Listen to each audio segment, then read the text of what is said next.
Is AI taking over the kitchen? Will robots cook you dinner? We're here to find out. I'm at CES, the Consumer Electronics Show in Las Vegas. Let's go check out the trends in technology. It's Gear and Loathing in Las Vegas. So LG is showing this robot. They're calling it Cloyd, and it's supposed to do basically that whole Jetsons thing where the robot takes over. It can put food in the oven. It can get some milk for you at the table. It can do your laundry. It can fold your laundry. You can put it in the washer and the dryer. They're not saying when it's going to be coming out. This is a prototype, but someday you might have a robot like this doing your cooking. I don't know what I think about a robot that anticipates what I need. Sometimes I change my mind, so I don't know if that's going to be annoying or helpful, but I guess if you're on your way home and you wanted to put the casserole in the oven, it can do that for you. It may even think of that itself.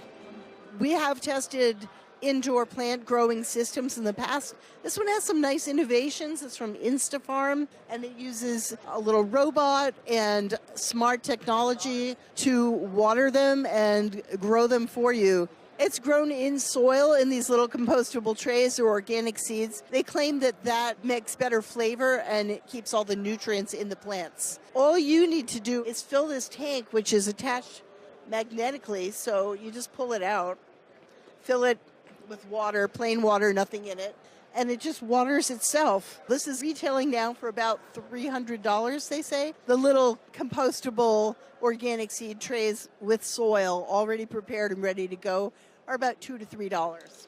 While all the robots were really cool and kind of fun, and I kind of enjoyed seeing them, I felt like I was in, Star Wars, some of them were really not ready for prime time. We saw a robot called Galbot that's being used in China right now, they say, in convenience stores and in pharmacies. This robot couldn't pick up anything. It was just knocking stuff down. It brought something to the counter and then dropped it right before it reached the counter.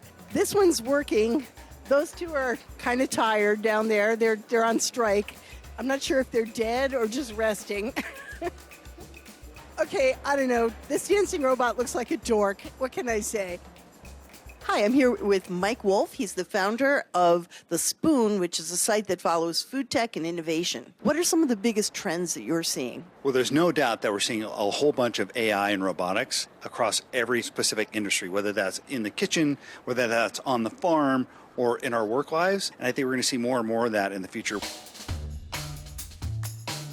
What we're seeing here at CES is the connected kitchen where all of your appliances talk to each other. And so your microwave, your stove, your oven, your dishwasher, your laundry, everything is connected. It's supposed to make your life easier, and that's kind of interesting. That seems like where we're going in the future of the home. Here at CES, we're looking at a lot of things that are coming. They're not necessarily here yet. So here in the Bosch booth, they're talking about AI coming into their appliances a little bit later this year. They have a stove that uses sensors and AI to help you cook, say, the perfect steak. So as the kitchen has evolved over thousands, maybe millions of years, it's going to take another step forward in the next year or two, and that's going to be exciting to see. Now, a common buzzword that we heard a lot was agentic AI, where AI literally acts as your agent, performing tasks like ordering and buying groceries for you and having them delivered. So the big question is, why do we need AI in this device? This is a grill. It's kind of basic, right? Well, actually, the AI, the case that they're making is that it can do a lot of the chore for you. So it can help you find a recipe that meets your dietary needs or your health goals. It can order the groceries for you. It can set all the settings to make that recipe come out. And that's all controlled by the app that operates this grill. There's also a countertop oven and a smoker that work very much the same way, and they can work together. It sounds complicated to me, and I would love to see it in action. This is coming out a little bit later this year. We'd love to get our hands on some of these products and actually test them out and see how they work. So I'm here at Hisense in their booth where they're trying to AI your home, including the kitchen. They have an app called Connect Life, and that's also an AI agent. So for instance, here's the refrigerator, which has its smart screen built in. We've seen that before, but this time it actually uses AI to track what's going on in your fridge. You can put your receipts in, so it scans all of the groceries you bought and suggests recipes. It has entertainment, including YouTube, where you can watch Gearheads. Like and subscribe to Gearheads. So we're seeing an example of AI in a common household appliance here. This is a countertop oven. It's by One AI Chef. This is the Ultra model. So what does an AI oven do? This one can recognize up to 400 foods and automatically cook them. You can put the food in there and let it go. So here's some food that has just finished cooking. We put it in a little dish of beef and pineapple. It recognized it, it cooked it. It tells you the cooking is completed. It took 8.5 minutes. I'm going to open it and we'll see. That beef was nice and tender and it was well cooked. It's available now in China. It's coming to the US and it's going to be about $4,000. So it's pretty expensive, but there it is. So clearly all these brands are pretty excited about AI in the kitchen and, it might be a little bit different. We might love it. We're going to test it when it comes around, and we'll be right there with you to find out how good it is and how you can use it. That's what we do. Is AI going to take over our kitchen? Are you going to be my AI dog?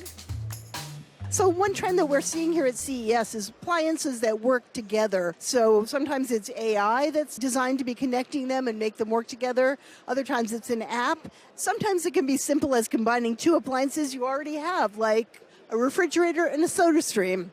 I'm at Dream and they're showing a refrigerator that has pretty much a built-in carbonator.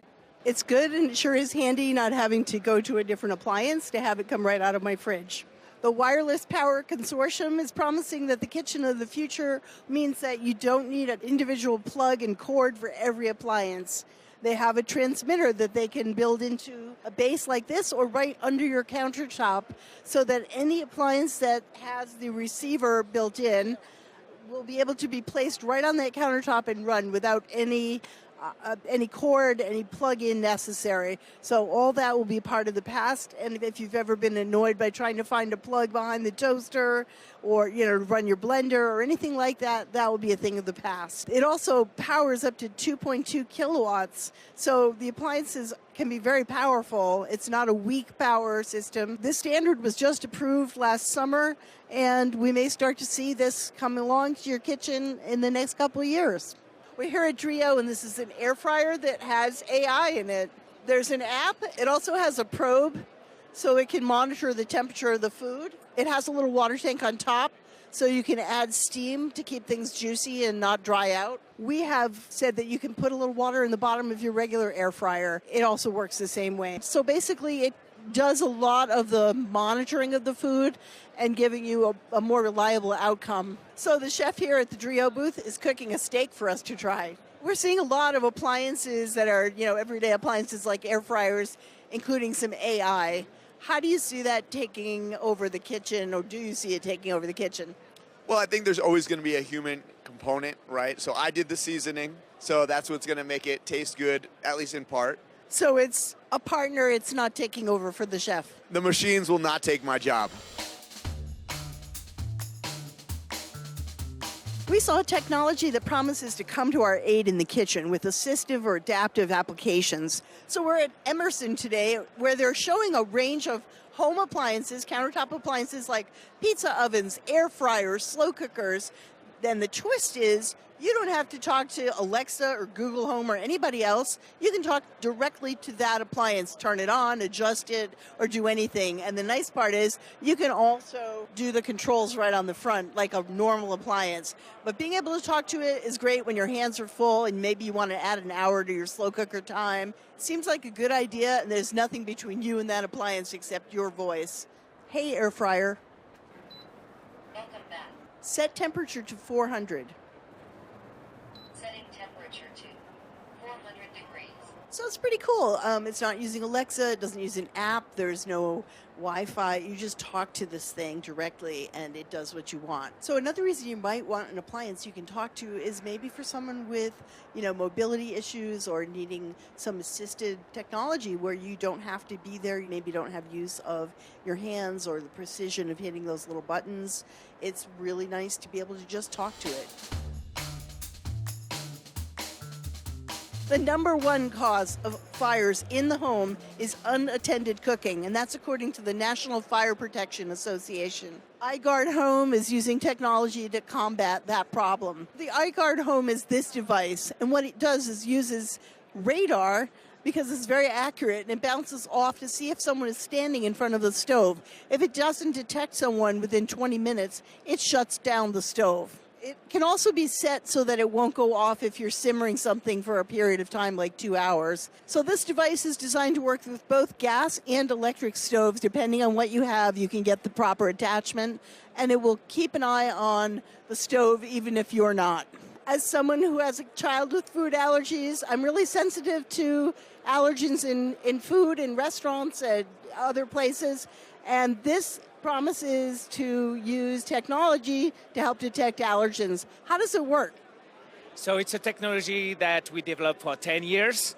It's been a derivative from technology that we use to detect bacteria and viruses, and we miniaturize it and put it in a device, compact size, something that you can put in your bag, and in 2 minutes, it's going to detect the top 9 allergens. We're covering 90% of allergic people with like wheat, gluten, milk, soy, egg, fish, shellfish, sesame, tree nuts, and nuts in general. So you can actually bring it to a restaurant. You can bring it to a restaurant, or if you're getting a food delivery, you can use it there. If you have any doubts about the food you have in your plate, you can use it. So that's going to help a lot of people who love food but maybe have some allergies. I'm here with Caitlin from Seattle Ultrasonics, and she's going to show me something that may be the future of chef knives in the kitchen. This is the C200 from Seattle Ultrasonics. It is the world's first ultrasonic chef knife made specifically for home cooks. It is battery powered, completely cordless, and when you press this button, it makes the knife behave sharper than it actually is with ultrasonic technology that makes the metal of the blade constrict and contract over 30,000 times a second. Electric knives, they're basically two blades and They're moving back and forth, and this is actually like waving instead Inside of the metal. inside the metal. The metal The metal itself is like waving. Nice little charge up sound. It sounds like, I don't know, R2-D2. Yeah. First, I'm going to cut without it. I'm just going to cut a little slice off this lemon. Very nice. It feels good. Let's see if it makes a difference if I have power. It's so weird. It doesn't feel like anything happened except that I'm pushing a button. I don't feel a huge difference. I guess I pictured something a lot more like super lightsaber. Like it lightsabery. And like what if I put the knife in the wrong place and cut off my finger? So if you were going to be like just chopping this into, oh wow, okay. Yeah. I'm feeling it now. Yeah. I'm feeling the power of that just going through like The nothing. potatoes. Yeah, when I'm chopping, it's really just, I felt no effort. No It effort. wasn't, Yes. crunch, crunch, crunch. It was just going right through. So that was kind of fun. I don't really notice a huge difference in the middle of the knife blade, but I definitely noticed, especially at the tip. It definitely does help a little bit. I'd love to test it more in the way that we do our full knife testing Yeah. at some point in the future, but this is so fun to get my hands on it and to see kind of where knives are going in the future. And maybe this is the e-bike of knives, who knows? So like a lot of you, we're skeptical about some of this technology. Is it going to make things better or just more complicated? But you know, we're sort of hopeful because sometimes you have to bumble a little till you get it right. You have to really struggle and learn. And some of these things are reaching and they're going to get us somewhere maybe that's going to be really helpful. We especially love it with adaptive and assistive technology, you know, giving people ability that lets them do more for themselves, and that's kind of awesome. We love that. So as these technologies continue to evolve for the kitchen, we'll be there searching, seeking, and testing to make sure they're really going to work for you. So until then, like and subscribe, and we'll see you next time on Gearheads.